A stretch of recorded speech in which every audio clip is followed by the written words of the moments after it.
It's time to rank wide receivers in Dynasty Fantasy Football. There is some discussion, I think, to be had about who's at the top of this list especially. And then we'll rank the top, 40 guys after that or so. We don't want to get too deep into the weeds here, but let's start by ranking these guys up at the top. And in the S tier, there are 3 guys. And we talked about one of these guys being cheaper than the other, but in our eyes, Chase, Jefferson, and CD are the 3 wide receivers that can win you any given week, any given league, anytime. And honestly, the guy below him, I'll go ahead and just talk about both these tiers if that's okay, because we'll tell you the discussion we had, and we can even have this discussion. Chase is a league winner. He won your leagues last year. Justin Jefferson's the best wide receiver in the league. He'll win you a league. CD Lamb had one of the best wide receiver seasons. He did win you leagues just 2 years ago. And so when you're considering that, all 3 of these guys, I think, are kind of in a different stratosphere than everybody else. Now, the one guy that we think has the ability and the potential to be that league winner. This is the only guy I think on this list that could be the Dynasty wide receiver 1 over any of these guys in the top 3 tiers, and it's Malik Neighbors. Yeah. He could easily be the wide receiver 1 in Dynasty. I don't think you can say that's true for any of the guys in the B tier that we'll talk about. But with Neighbors, it is true. He got 170 targets in his rookie year. He looks like as good as any rookie wide receiver we've ever seen, period. Puka came out and had an amazing rookie year, and Malik Neighbors was like, hold my beer. Legit. Neighbors looked amazing in probably the worst situation in the NFL. It was abysmal. It doesn't get much better with Russell Wilson and Jackson Dart, but in terms of their long-term Dynasty outlook, and by the way, guys, huge caveat, put it in big letters on the screen for me. People, most of the arguments we get with rankings are short-term. We are ranking these guys in 3-year windows. These are Dynasty rankings. These are who we want on our team for the next 3 years, not just next year. So you might say, oh, Juwan Jennings should be on this list because he's going to be... Juwan Jennings is great for next year, but after that, we don't know. We got this with the running backs as well. Chase Brown's too low. Well, Chase Brown we love for this year, but the next 2 years, we don't know. And so same thing with wide receivers. Neighbors for the next 3 years, I think he could easily be. In fact, he probably will be in the S tier. So he's going to be in a tier of his own just because he hasn't won you leagues yet, but I think he will and can. We both think that. And all 4 of these wide receivers are the 4 wide receivers in Dynasty that if you're building your team around them, if you have one of them, they are an elite cornerstone asset that should be held on your Dynasty team at almost all costs unless you absolutely have to trade them. These guys are the cream of the crop. No questions about it. Yeah, so B tier, we're going to start with Puka Nacua. Stay healthy, Puka. That's all I have to say. You broke my heart last year, and then you came back and you made me the happiest man alive because you because you helped Nathan miss the playoffs. Yeah. Barely. I lost. Lost me the playoffs. He tried to get me there, and I was like, Judy, nah. Bench. That's what cost me the playoffs. You did ask. Well, the unfortunate part is you did ask me about that, and I didn't even think about Jerry Jeudy. I was like, "Whoa, Jerry Jeudy." Yeah, I know. And then he went nuts. But anyways, all that to say, look, am I worried about Devontae Adams taking away from his production upside this year? No, because Cooper Kupp had some solid times, even when Puka Nacua was there over the last couple of seasons. He wasn't as good as he was, dominant as he was, not as dominant as I think Adams will be, but I don't think he's going to take away from Puka this season. I think Adams will just be really good in his own right, and I think Stafford can provide the volume there for sure. And if anything, you can count on Puka and his yards after the catch, his ability to make the most out of the opportunities. If in the off chance that they were more limited than they have been in the past, he'll still make the most out of the opportunities he gets. Yards after catch last year, 12th in the NFL, 447 yards after the catch in 11 games. The dude played 11 games last year, and he was 12th among wide receivers in the NFL in YAC. He would have been number 1 if he played the entire season. He is the YAC king. And he's a wildly underrated route runner. He's one of the best route runners in the NFL. He's phenomenal. Next guy here is going to be BTJ. Look, BTJ as a rookie was... We would be talking about BTJ all offseason if it weren't for Malik Neighbors eclipsing what he was able to pull off in a situation that was just as bad as Neighbors, and yet he shined, and he was able to help Mac Jones quite a bit. I mean, he was very, very consistent from weeks 11 on. He was inconsistent to start the season, very hit or miss, which you can expect from a wide receiver, but his upside weeks Brian Thomas is literally a better version of Mike Evans. Like, Mike Evans in his prime is like what Brian Thomas looks like now as a rookie. So what is he capable of doing now that Travis Hunter is in that offense? I mean, some would say, I would even say the concern would be what's Travis Hunter going to do to his value? In terms of his production, I don't think you're going to see that much of a knock because BTJ can have 4 targets or 10 targets, and he can score anywhere from 18 to 32 points. Yes, that's why he's insane. Because his efficiency on a per catch basis is insane. Because that's the type of wide receiver that he plays. I'm calling my shot. BTJ is going to be that guy. He's going to continue to play the role that he did last year as that, I wouldn't say field stretcher, but true X, who's going to be the one that can take the top off of a defense, and Hunter will run out of the slot. Why would he stop? Why would he stop this? They should not stop this. ARSB is like the complete opposite skill set wise. Amon-Ra St. Brown is going to continue to do Amon-Ra St. Brown things. If you're going to be worried about other people in that offense, be worried about the other people in that offense. Don't be worried about Amon-Ra with Ben Johnson leaving. He is the last guy. He and Gibbs are the last 2 guys to lose out on production in that offense. You better worry about Laporta, JMO, and Monty before you worry about any of these, or before you worry about Amon-Ra. Now, this is where it gets a little bit hot take-ish. And I don't think it's hot take-ish at all because I'm going to tell you why. I mean, we just talked about Brian Thomas Jr. being the wide receiver 4 at age 22. Drake London is 23 years old, and he finished right behind him at wide receiver 5 as the wide receiver 5 last season. Legit, when you look at his game log, he is 95% of what Amon-Ra St. Brown was last year. The consistency is through the roof. The target volume is insane. He had target weeks of 12, 13, 10, 13, 16, 10, 13, 18 targets against Carolina the last week of the season with Michael Penix. That's the other kicker here too. And I think it's a very, very good thing for Drake London. Drake London was wildly productive in an offense where Kirk Cousins, yes, provided a lot of passing volume, but Kirk Cousins was a lot less mobile than he had been in the past and looked worse than he ever had in quite a while, honestly. Cousins last season in a 14-game sample had 18 touchdowns and 16 interceptions. He's never thrown 16 interceptions in his career, and he did it in 14 games in Atlanta in 2024. Penix came in, no one in that offense missed a step, and I will say for anyone that watched those games, they looked a little bit better too. You can count on Drake London being the number 1 option there for the foreseeable future, tied to Michael Penix for a long, long time, and this production ain't going to stop, guys. This wasn't a one-time fluke. You better start giving Drake London his respect now, because this time next year, he will jump Nico Collins, who's going in the mid-second round when London's going at the tail end of the second, and he's going to be right there by these guys, Puka, BTJ, Amon-Ra. Don't be shocked if he jumps some of these guys as well. That's why we have him in the same tier. That's freaking... That you spitting, Nathan. I love it. London's a beast. I got to be honest with you, Nathan. Got to be honest. Looking at these guys' utilization, I had to move Nico up to the top of this tier. And honestly, yeah, sure. You know, the tough part about it is I just am He's got to stay healthy. I'm not taking Nico over the guys in this B tier. You can make an argument for London, and I understand that. But, you know, with Nico, Nathan's right. He has to stay healthy, but his targets per out run is higher than everybody in this tier by 3, 4, 5%. His target share is 26%. Right? He averages 1 to 5 more points per game than everybody in this tier. So Nico is the clear guy, I think, out of this tier that you want to take right now. And that's after Nico's gotten a little bit of shade from us, admittedly. But he's definitely, you know, if he's on the field, he's been pretty freaking elite. And I kind of talked about that. But again, his targets per route run, 27% of his routes he's getting targeted on, which is insane. I mean, I think before he went down with the injury, he was a top 3 wide receiver. He was. And so, you know, there's really no arguing that. Yeah. Jackson Smith and Jigba, you know, the main thing about, you know, Jackson Smith and Jigba is while he had DK last year, he doesn't have DK this year. While he had Geno last year, though, he has Sam Darnold this year. And so kind of a mixed bag of situational things for JSN. A lot of people, I think, are skeptical that JSN is going to be a high-end wide receiver this year with Sam Darnold. We are not skeptical. He still averaged 15 points per game in fantasy football PPR leagues last year. When you're looking at his utilization as well, I mean, the dude is running 93% of all the routes on that team. He's on the field for 93% of those plays. So he is on the field more than anybody in this tier. You know, the only other thing he really leads here, him and Ladd both had the highest percentage of catchable targets, which shouldn't surprise you based on the type of receivers that Marv and Nico are compared to Ladd and JSN. But when you're comparing these guys, it really is kind of apples and oranges. They're all pretty different receivers here. And JSN, I think, has now under his belt the finish that he had last year. I think puts him in a good position to build on that. This year he was the wide receiver 9 last year. He was a wide receiver 1 in his second season in the NFL. Again, I'm not going to bet against him just because the situation changed when I'm not all that sure that Sam Darnold can't get JSN the ball. Sam Darnold may not be as good as he was in the Vikings. He may not be.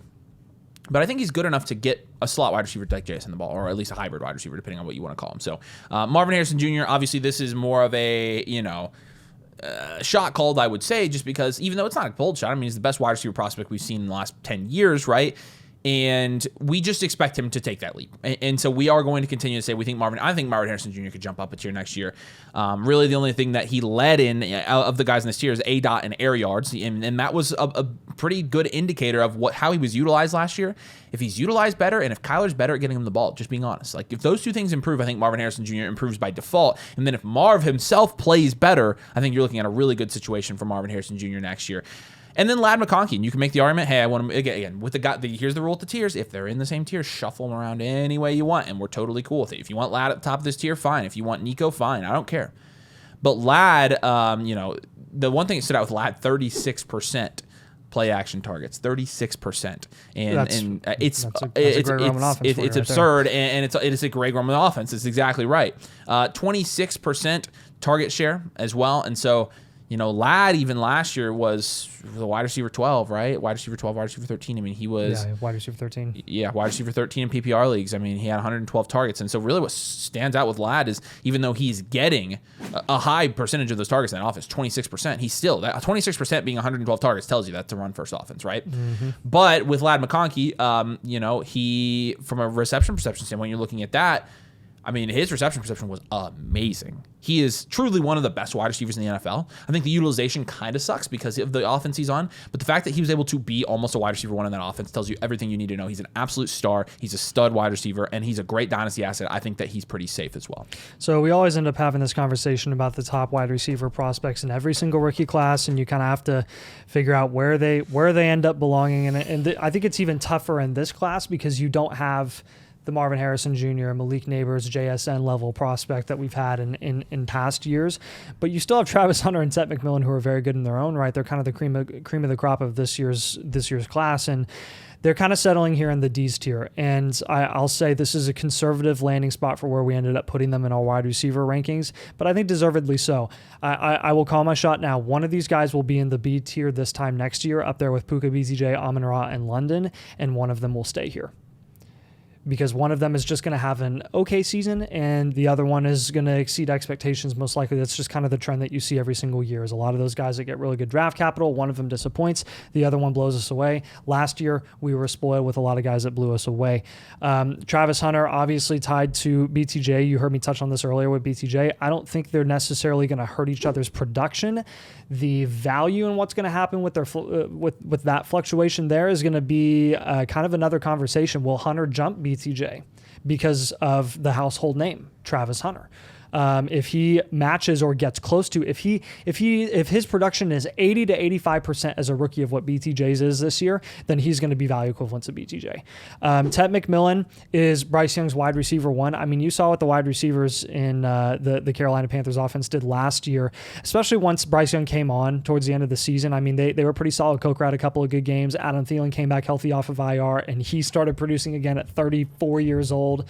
And he just doesn't seem to stop. But they got Ted McMillan after spending a first-round pick on Xavier Legette the year before. I think everyone knows that Ted is really going to be the guy who's going to get the bulk of the workload, the bulk of the targets there, and everyone else there is kind of just going to be an afterthought. So Garrett Wilson and A.J. Brown, when you look at their utilization here, I think one thing that I want to highlight is Garrett Wilson and his catchable target rate last year, 74% catchable target rate, which is pretty solid. And obviously that is most likely going to go down this year.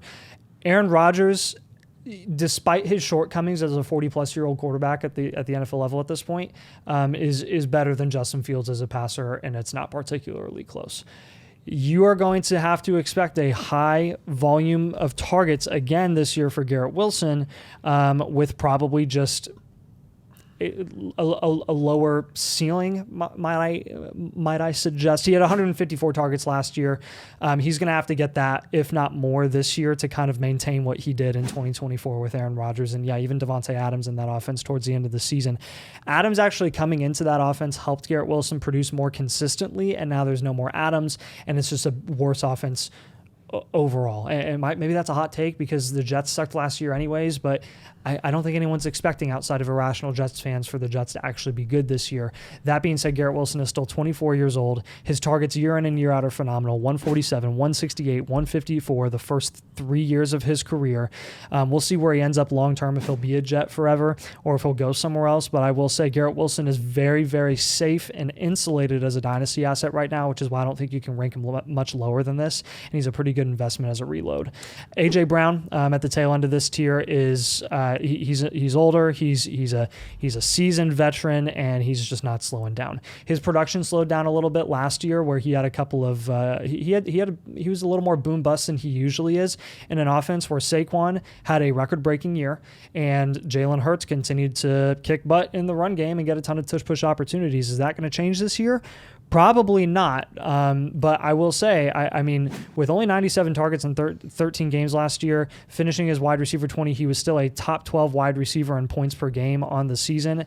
I think that was A.J. Brown at his worst as a low-end wide receiver one. A.J. Brown at his worst. Boo-hoo. I'll take that all day at this price. All right, let's go to the F tier here real quick. This is, if you watched, the F tier and then the top of the G tier here are really this is where there's a big drop off in wide receiver value in Dynasty. If you watch our Dynasty startup draft, if you didn't, even if you're not doing a startup, I would watch it.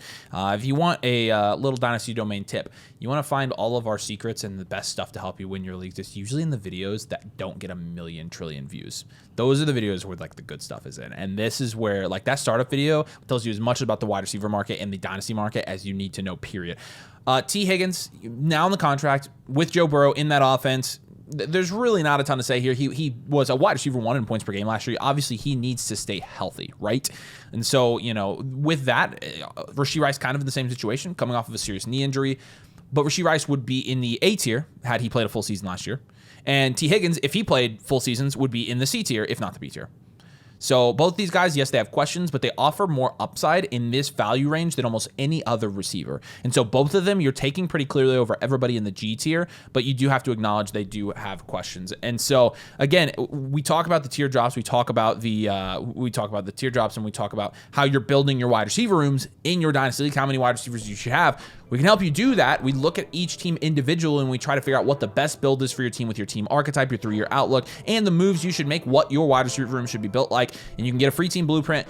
Link is in the comments section if you want to redeem that free team blueprint with flockfantasy.com/domain. You also get, along with the personalized advice, a new updated blueprint every single month with our Infinite Blueprint program. You also unlock the exclusive Discord, a trade calculator, rankings, everything like that. Plus, camera pan to me, today only. This is today only, by the way. It ends at midnight. I got the swag boxes. The swag boxes are sweet. There's a t-shirt inside here. There's stickers. There's a bunch of stuff in here. Any new members that sign up today, make sure when you submit for your blueprint, you ask about the swag box. We can send you a swag box as well. Again, it's got a shirt in there. Literally the swag boxes are the coolest things. Today only. This is a day only sale. Just wanted to do this. It's kind of a mid-June. Nobody's going to watch this far into the video. And so if you watch and you want to join, you can get a swag box. But flockfantasy.com/domain. Nathan's got the G tier here, and it gets kind of interesting here. Yeah, it does. Rome Odunze is going to be at the top. Rome Odunze, you can make an argument to put in the F tier with Higgins and Rice. I just will say I don't think either of us are taking Odunze over Higgins and Rice ever in a startup. We would never trade him one for one. That being said, I definitely think he has the highest value upside of any player in this tier. And really, it's just going to be up to you and your opinion and your statistical analysis on how the target volume is really going to distribute among all the weapons in that offense this year in Chicago. With Ben Johnson calling the plays, it's going to be the biggest thing here, I think, for Rome Odunze, where the most amount of opportunity is going to come his way. Of all the years, it would be this year with Ben Johnson, where he really does have the opportunity to take hold of that lead wide receiver, true wide receiver one position, and get a lot more target volume than he did last season. It's just a matter of, can he really do it? Can Caleb Williams take that step up in a Ben Johnson offense? And is it going to take a little time for Loveland and Burden to develop? And what are their roles going to look like? There's a lot of questions, a lot of ifs and buts in that scenario with Odunze. But I will say, as a true talent, as a prospect, there were no red flags from us last year in what he showcased in a terrible situation. And the only red flag is, ironically, the situation, even though it's gotten better in terms of play calling this year. Or Xavier Worthy is going to be next here. We like Xavier Worthy a lot, enough to have him a tier directly behind Rashee Rice. The run that Worthy had at the end of last season going into the playoffs was second to none. He had a run of 10, 9, 19, 20, 22 points at the end of the season, and then his playoffs were great. He had a good Super Bowl as well, actually, when they were just chucking the ball downfield. I will say, though, like Worthy and his reception perception wasn't anything special. It was honestly exactly what I thought it would be for a guy where it was kind of exactly what I thought his skill set would be as well. And that's a guy who is going to be kind of a zone beater, right? He's not going to cook you man on man unless, he's just running a straight line down the field. And that's where he'll win in a man on man because he's faster than you. But as like a true route runner, and his route versatility, it's not going to be to the level that like Rashee Rice can be in that offense and get more consistent target volume. You might see a little more hit or miss weeks with Xavier Worthy this year, and his big weeks are going to be really, really big. They really are, but I just don't think he's going to play the true wide receiver one role. I don't think he has that upside that Rashee Rice really does. And then Devonta Smith, another wide receiver two in an offense that's just so loaded. It's one of the most loaded offenses in the league, and yet he still produces as a mid to low end wide receiver two. There is value there at this point, but again, we're talking about guys whose ceilings are wide receiver twos at this point. That's why the teardrop is so significant after that F tier in wide receiver or in Dynasty wide receiver rankings right now. But Devonta Smith's still a nice guy to own if he's like your third wide receiver option. You're feeling pretty good there. Same with Jordan Addison. I think at this point we've kind of just accepted that Addison is going to get his own in terms of like landing the ball in the end zone. 10 touchdowns his rookie year, 9 touchdowns in 2024. He missed 2 games in 2024, had the same amount of like the same target rate, same amount of yards. I mean, I wouldn't be shocked if it was the same amount of yards again this season. You can say, well, McCarthy, he's going to be better. Oh, some people might say McCarthy's going to be worse than what Darnold was. Regardless of your opinion, what side you're on, have faith in KOC getting the ball to his playmakers. JJ's going to do his thing. JJ at this point is certified quarterback proof. So your questions are really with Addison and Hawkinson. I think Addison is just going to continue to do what he's been doing for the last couple of years with different QBs every single season. It's just KOC is a consistent play caller, and he's going to get the ball to his best playmakers. All right, going down to the next tier here, we'll go through this a little bit more quickly. Emeka Egbuka, we think he's going to be higher on this list next year, but in terms of the his 3-year outlook, I think years 2 and 3 are the years we're kind of honed in on here. That's why he gets a respectable ranking from us, but for him to unlock the ceiling that he has, which I think is multiple tiers above this, I think that or even just 1 or 2 tiers above this, I think you're going to have to see it in year 2 when probably Mike Evans is out of that offense and it's Chris Godwin and Emeka Egbuka as the primary threats in Tampa Bay. And so Egbuka's got a lot of promise, though, and he just went in the first round, so he's a very value-insulated guy right now. Again, short-term, we're not sure about him, but long-term, we are.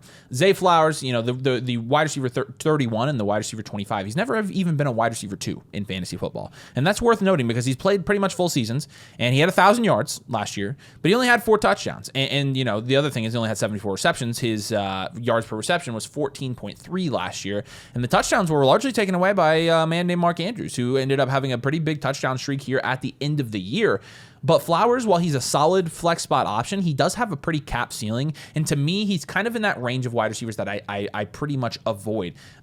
Zay Flowers was 59th in red zone targets last year. He only had 8, and he hauled in 4 wide receivers, and then you got the 4 of them, right? And so, Flowers, this is kind of the range of wide receivers was like you might as well have a high upside veteran running back for a lot cheaper in your flex spots. Chris Olave is kind of the same thing. Olave, I have more hope for because he actually has been a high-end wide receiver too. So he has more upside than he does than Zay Flowers does. His wide receiver 16 is what he was, so a mid-wide receiver too. But kind of the same thing. He only had 5 touchdowns and only had 87 receptions that year. And Chris Olave is also in a really bad situation. So while we're high on Olave, you do have to respect that, it's not the greatest right now for him. DK Metcalf, going to a new team in the Pittsburgh Steelers, I think it's as good. It's a fine situation, I think the contract insulation alone and his week-to-week upside, I think makes him a little bit more appealing to me if I'm going to start one of these guys in this tier in my flex spot. I think DK or DJ Moore would be those guys. You're going upside and then you're going high floor. DJ Moore being the high floor guy. DJ Moore, I think even though we are very high on Rome Odunze this year, DJ Moore last year was the wide receiver 16. He had 140 targets, 100 receptions, and had 6 touchdowns. And so he probably will be very productive for the next 2 years. He's under contract, like legitimately firmly under contract. They would save money on 2027 cutting him. So the next 2 years, he's 100% there. They don't even have an out in 2027. They just save a ton of money because the dead cap is super low. So with that being said, I think, DJ Moore and DK, sorry, I couldn't freaking think of his name. DK and DJ Moore are the two guys in this tier that I would like to flex, but all these guys from a value standpoint are about the same range in Dynasty. Yeah, so the I tiers, once we get to all these veterans, all right, 3 guys, Tyreek Hill, Chris Godwin, Terry McLaurin. This time next year, most of these guys are probably going to be even a tier below this, and that's just the way it is. There is value in production in Dynasty, right? Like a little bit of value in production, because the goal of Dynasty leagues is to win, which requires points. And Tyreek Hill, Godwin, and Terry all have very high upside capabilities as the debatably the top options in their offenses. I guess Tyreek Hill and Terry, not debatable. Godwin, maybe debatable. Jalen Waddle is also, he's kind of has to be in this tier with Tyreek. Their value ranges are going in maybe opposite directions, but also like Waddle isn't a spring chicken, guys. Waddle was an older prospect coming into the league. He's 26, I think, and a half. He'll be 27 at some point during this season. By the time Tyreek Hill is out of that offense, we said this a couple of years ago when Tyreek signed that extension, like by the time Tyreek's out of the offense, Waddle's going to be the same age that Tyreek was when he signed his first deal with Miami as an old crusty veteran, right? And no, he wasn't old and crusty, but Waddle, for a guy that didn't produce at all last year, has had worse production since the start of his career. Like, I don't know how much higher he's going to be able to go while all of these guys are just working him year in and year out from a production perspective. He's not getting any younger. So once Tyreek's out of that offense, where's he going to go? He might stay in this I tier. Brandon Ayuk, kind of the same situation. He's getting up there as well. And again, I'm not saying like that these guys are old. He's still 27 years old. He is getting paid $30 million a year. I will say I think that signing was a mistake. And even without the ACL injury, I think it was a mistake. But it's going to be a bit before he comes back fully healthy, even once he is back onto the field this season. He's going to have to really, really showcase some production at the end of this season if he wants to kind of maintain or gain value heading into next offseason. Matthew Golden he has the ability to be the top option in Green Bay's offense at the wide receiver position. We've said that for so many guys there, and none of them have lived up to the hype. He's the only first-round wide receiver that they've taken a shot on. He has all of the tools and the athleticism and the upside. He just has to develop those tools, and it might take a little bit of time. Jameson Williams, wide receiver 2. He might be the third receiving option there if Laporta comes back like we think he will this season and kind of retake over that second option from a volume perspective. Then Luther Burden we liked as a prospect. The landing spot, one of the most unexpected picks in the draft this year. It's unfortunate. It's why he's ranked so low, but you can't deny that he is still a talented prospect and could still make some noise here, especially a couple years down the road as DJ Moore is, in theory, phased out of that offense. And we thought Burden was worth putting in the tier above here because he's just a better prospect, more talented than these guys below, even though the situation's not as good. But these guys, Josh Downs, really high on Josh Downs. I think he's a buy. I think he's going to be higher on this list next year or the year after, depending on when the Colts decide. Yeah, we suck. Devontae Adams. Adams, you probably could make an argument to be in the tier above this as well, but we love him as a veteran flex option right now, and he's going to die on a roster at this price. Mike Evans, kind of the same thing, although I think less upside than Adams from a consistency standpoint and less secure in the sense that, although he does, I think I'm more confident in Evans playing Adams playing 2 more solid years than I am Evans playing 2 more solid years, to be honest with you, and at a higher level, in my opinion. Ricky Pearsall, mixed bag. We kind of have mixed opinions on him, but we think that he has some upside and he's worth putting on this list. George Pickens, odds are he's not going to be higher on this list. He's a wide receiver 2 now, but he could maintain pretty well. He's honestly not a bad flex option. Has some high upside traits as well. Keon Coleman needs to show it. Jerry Jeudy has shown it, but who's throwing him the ball? And then Jaden Higgins, the wide receiver 2 in the Houston Texans offense, has some upside as well, but does have question marks as a prospect, and also the opportunity there is going to be interesting between the wide receiver 2 split between him and his college teammate Jalen Noel. And so again, I'll answer all the comments right here. These rankings suck. Okay, probably. I disagree. This player and this player, but if you're talking about players in the same tier, move the players around in any tier you want, and it's totally fine. That's how tiers work. These guys are the guys in the tier. We value them almost the same. We can move them around any way we want. We just look. It's rankings. They're rankings. They're literally Nathan and I's opinion. So if you have a different opinion, it doesn't surprise me. Make sure you drop a like. Make sure you subscribe, though, if you enjoy the Dynasty content. And again, get you the swag box today only. And also, we can get you the team blueprint. Nathan and I will do a team review for your Dynasty team. But we appreciate you guys. Thanks for watching, and we'll catch you later.